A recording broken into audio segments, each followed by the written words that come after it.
Hey guys, All-American Critic here with another review. Today we're going to be talking about Charlotte. Now, Charlotte was a 13-episode series that wrapped up in September, I believe. And it's sort of a mix of X-Men meets a little bit of romantic comedy and more so like a high school comedy. And as such, I really liked it.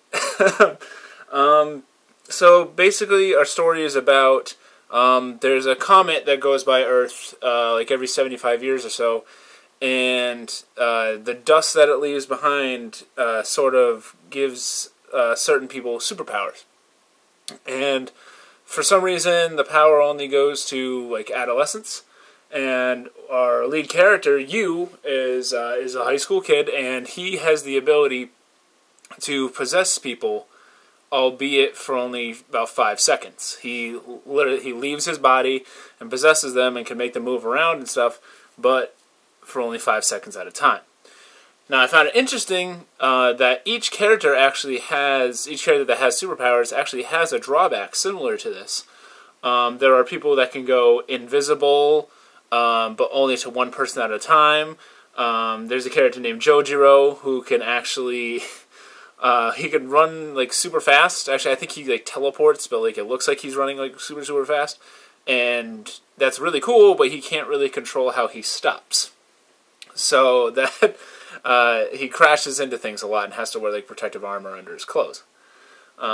So if you haven't realized it by now, the show has some humor in it, and that part I really liked.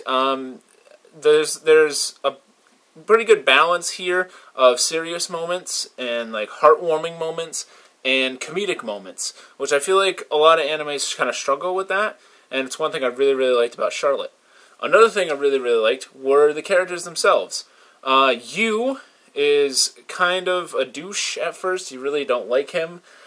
He kind of uses his power to like woo over girls and like win fights and cheat on exams, but he gets found out by this other group of kids with superpowers that are sort of joining together to stop people from abusing their special abilities, because those that use these special abilities get taken by the government and used as guinea pigs.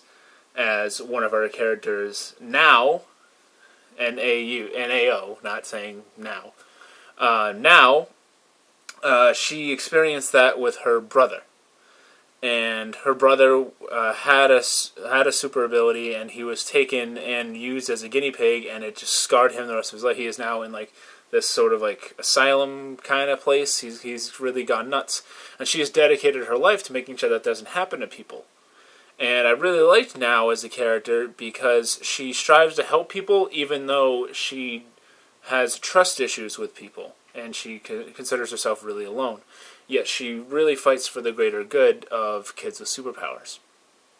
And she is the one, she could turn invisible, but to only one person at a time, which she is really good at using this ability, and she uses it a lot of times in the show. And I feel like it was one of like the better powers, in my opinion. Jujiro is their other friend, the kid that can run really fast. And his power's like really cool, but it's not really made useful that much in the show, in my opinion. But it was still funny to see him crash all the time and stuff like that. The show, as much as I really like this show, and it has so many elements of like comedy, there's some romance in there, there's some action in there, not really enough, but it's a very multi-layered cake here. It's not like what you think it's going to be, and it's from the guy that made Angel Beats, so if that means anything to you, I really haven't seen that series, but I've heard a lot of good things about it. If that entices you to watch it, definitely do so. As good as it was, there are some things I did not like. Early on in the series, it's very episodic.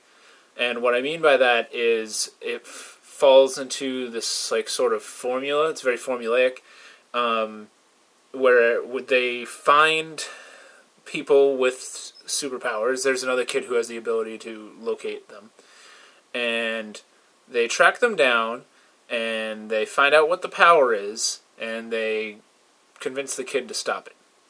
And that happens for like the first like 5 or 6 episodes, I'm pretty sure. And while it's cool that we're exploring these different powers, when you're caught in like a formula like that, it kind of makes the show kind of dull, in my opinion. And at the beginning, it's kind of dull. But it does pick up later on in the show, and it kind of shifts a little bit, which I could see some people might not like, because if you were really into that formulaic approach, then you might not like the second half of the series. But it gets better, in my opinion. It is only 13 episodes long. I wish it was a little longer. That's another thing I kind of didn't like. I would have liked to have seen more development with the side characters. Because we are introduced to quite a lot of characters in this 13-episode series, and while many get really good development, there's others that I really wanted to explore into more, such as other ability users. One character I really liked was Yu's little sister, Ayumi. They have a really, really cool relationship where like their parents they aren't around and they take care of each other really. And she provides a lot of comedy, too. And there's stuff about her character that they sort of, like, allude to that I wish that they talked about more. And I wish she was allowed to develop a little more, as well as, obviously, the other ability users, as I mentioned. But I suppose when you only have 13 episodes in your window here, you don't really have a lot of time. So I can't really blame the series too much for that. Presentation-wise, the animation is great. I've heard the Angel Beats is also very good, and they didn't slack off here. The opener is really good. All around, the music was pretty spot on. There isn't a dub yet. I just watched it in sub, and for what it's worth, I kind of like the sub. It was okay. The actors did a good job. Yeah, overall, I really liked Charlotte. And I feel like it really wasn't what I expected it to be at first. Just looking at like images and stuff like that, I just see kids in like school uniforms and little like moe girls. But I think it really redefines some genres here in anime, and you really can't judge an anime by its cover, definitely. And yeah, because of that, I gave Charlotte 8s out of 10s all the way around. Therefore, I'm giving Charlotte a B-. And definitely a recommendation to watch it. It's on Crunchyroll.